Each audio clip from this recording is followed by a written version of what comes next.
नमस्कार, आप देख रहे हैं प्राइम टीवी। मैं हूं आपके साथ आरती तिवारी। रुक करते हैं खबरों का।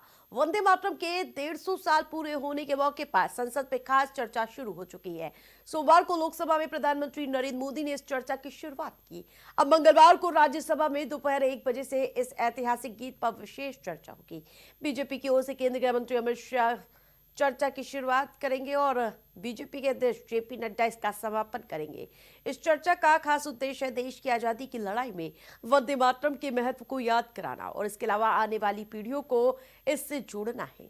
सोमवार को लोकसभा में प्रधानमंत्री नरेंद्र मोदी ने वंदे मातरम पर चर्चा को एक गौरव का पल बताया। उन्होंने कहा, हमने इस महत्वपूर्ण अवसर पर एक सामूहिक चर्चा का रास्ता चुना है।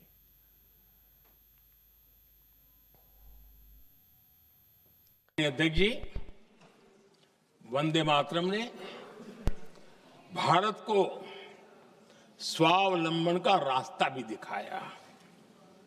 उस समय माचिस की डिबिया, मैच बॉक्स, वहां से लेकर के बड़े बड़े शिप, उस पर भी वंदे मातरम लिखने की परंपरा बनी और बाहरी कंपनियों को चुनौती देने का एक माध्यम बन गया। स्वदेशी का एक मंत्र बन गया। आजादी का मंत्र स्वदेशी के मंत्र की तरफ विस्तार होता गया।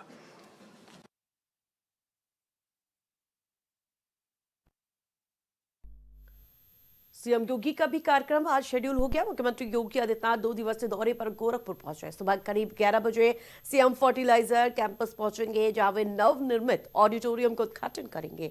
यह ऑडिटोरियम देश के पहले चीफ ऑफ डिफेंस स्टाफ स्वर्गीय विपिन रावत के स्मृति में बनाया गया है और कार्यक्रम का आयोजन GBR फाउंडेशन ऑफ इंडिया की ओर से किया जा रहा है, जिसमें मुख्यमंत्री पूर्ण सीरियस को श्रद्धांजलि भी अर्पित करेंगे। इसके बाद दोपहर में जहां मुख्यमंत्री पिपरौली ब्लॉक के नरकटहा पहुंचेंगे, जहां एक अन्य कार्यक्रम में शिरकत करते हुए नजर आएंगे और स्थानीय जनप्रतिनिधियों और आमजन से बातचीत भी करेंगे। दौरे को लेकर प्रशासन पूरी तरह से अलर्ट मोड पर है। सुरक्षा व्यवस्था के व्यापक इंतजाम हैं।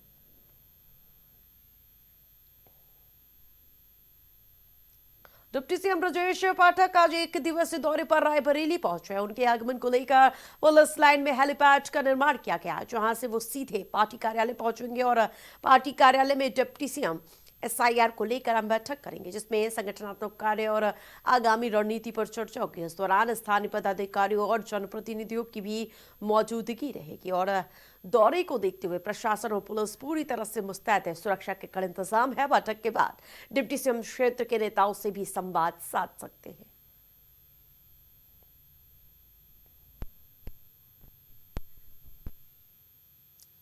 यात्रियों की समस्या हल होती हुई नहीं नजर आ रही। इंडिगो एयरलाइंस की उड़ानों को लगातार एक के बाद एक रद्द करने की ये फैसला और ये सिलसिला लगातार जारी है और लगातार छठे दिन सोमवार को भी लखनऊ के चौधरी चरण सिंह एयरपोर्ट से आने वाली फ्लाइट यानी कि 22 फ्लाइटें रद्द रहीं, जिससे सैकड़ों यात्रियों को भारी परेशानियों का सामना करना पड़ा। कई यात्री तय समय पर एयरपोर्ट पहुंचे, लेकिन आखिरी वक्त पर फ्लाइट कैंसिल होने की सूचना मिलने से मायूस होकर घर लौटे। हालांकि काउंटर पर स्थिति पहले की मुकाबले कुछ हद तक सामान्य नजर आई, फिर भी यात्रियों की मुश्किलें कम हो नहीं रही और फ्लाइट कैंसिलेशन की यात्रियों से पूरी तरह से परेशानी बढ़ रही है और लोग दूसरे वैकल्पिक मार्ग तलाशने के लिए मजबूर हो रहे हैं।